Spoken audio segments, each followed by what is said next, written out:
What if I told you that the voice inside your head isn't just a voice, but a person?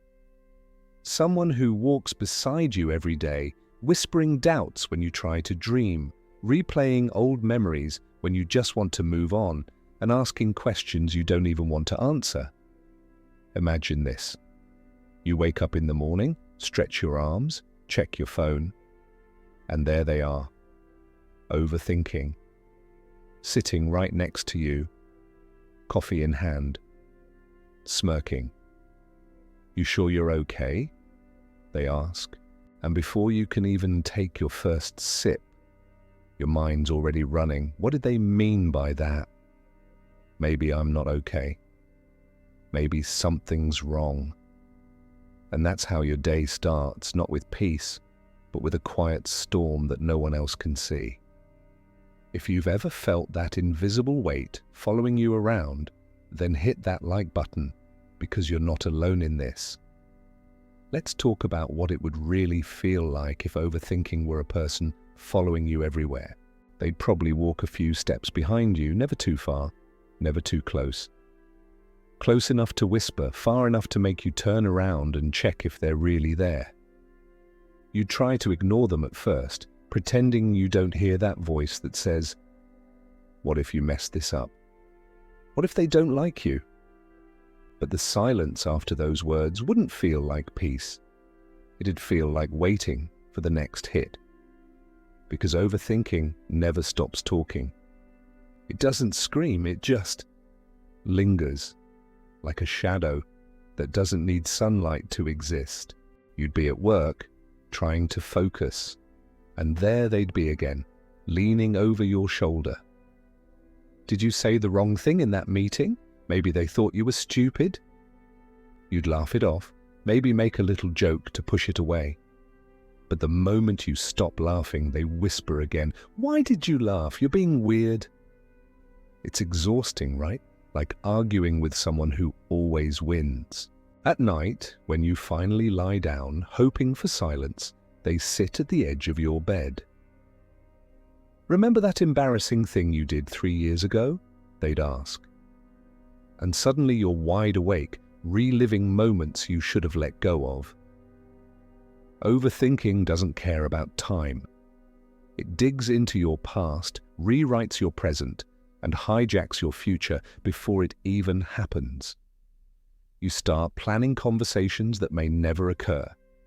You rehearse endings before beginnings. You lose sleep trying to prepare for pain that doesn't exist yet. But here's the strange part. Sometimes overthinking doesn't even sound like a stranger. Sometimes it sounds like you. The same tone, the same logic, just slightly twisted. It knows what you fear most, and it wears your voice to say it. That's why it's hard to fight. You can't tell if it's your intuition warning you, or your fear dressing up as wisdom. And maybe, just maybe, you start to think overthinking isn't so bad.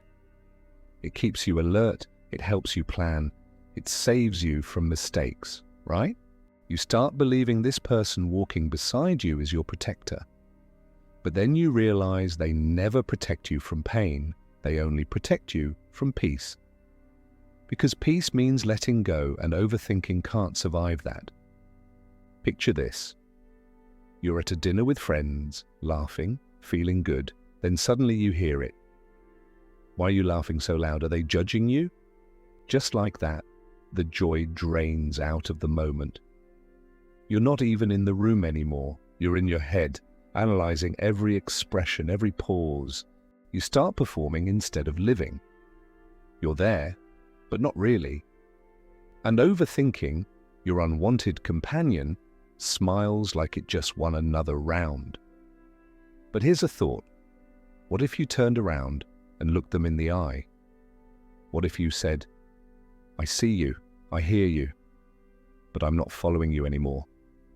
What would they do then? Would they disappear? No. They'd stumble, confused, maybe even angry.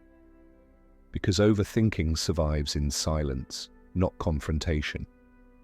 The moment you talk back, it loses power. Maybe the scariest part of overthinking is that it makes you believe that every thought must be true, that every what-if deserves attention. But what if, just what if, most of them are lies? What if they're just echoes of fear trying to sound like facts? It's funny, isn't it? We question everyone else's motives, yet we never question our own thoughts. Imagine walking through a crowded street with overthinking next to you. They point at every person you pass. She's judging your outfit. He's laughing at you.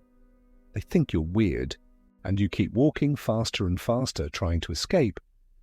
But the truth is, you can't outrun something that lives inside your head. You can only outgrow it. And that happens when you realize that not every thought deserves a seat at your table. At this point, maybe you're thinking, great, so how do I stop it? Well, here's the plot twist: you don't. You can't kill overthinking like a villain in a movie. You learn to live with it just differently. You stop feeding it. You stop inviting it to every conversation. You let it talk, but you don't have to listen.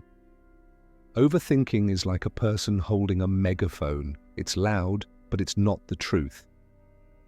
The real magic begins when you notice the space between the thoughts. That small pause, that brief silence before the next what if. That's where peace lives. That's where you realize that the voice following you isn't the problem. The problem is forgetting that you're the one leading. Sometimes, the best way to quiet the noise isn't to argue with it, but to change your environment. Go outside, move your body, create something, let your hands do something your mind can't control. It's hard for overthinking to follow you when you're fully in the present. Try it. Go for a walk without music, without your phone. Listen to your steps, your breath, the wind. Every second you spend in the now, overthinking loses its grip. But let's not pretend it's easy, because some days overthinking doesn't follow. You invite it in. You scroll through old messages. You replay conversations, not because you enjoy the pain, but because you crave control. You want to find meaning in the mess, and that's human. We all do it. Overthinking is the price we pay for caring too much, for wanting things to make sense. Still, there's a difference between reflecting and reliving. Reflection helps you grow. Reliving keeps you stuck. And that's where overthinking thrives. In repetition. It loves when you stay in the loop, analyzing the same story from 100 angles but never moving forward. So here's the truth. Overthinking doesn't want you to know. Not every question deserves an answer. Not every doubt deserves attention. Some thoughts are just mental spam. You can acknowledge them without downloading them. You can say, thanks for sharing, and move on. Imagine one day you wake up and overthinking is sitting at the edge of your bed again, but this time you don't flinch. You smile. Hey, I know you can walk with me, but you don't get to lead. And as you go about your day, they'll still whisper, still follow, but their words start to fade because you're too busy living to listen. Here's a funny thought. If overthinking were really a person, they'd be terrible company. Always negative, always dramatic, always showing up uninvited. You'd probably ghost them after a week. So why do we let them move into our minds rent-free? Maybe it's time to evict them, or at least raise the rent. And maybe, just maybe, by the end of the day, you'll realize that the goal isn't to silence overthinking forever. It's to learn the art of choosing which voice to amplify. The voice that says, you're not good enough, or the one that says, you got this. So next time you feel that invisible presence following you, pause, breathe.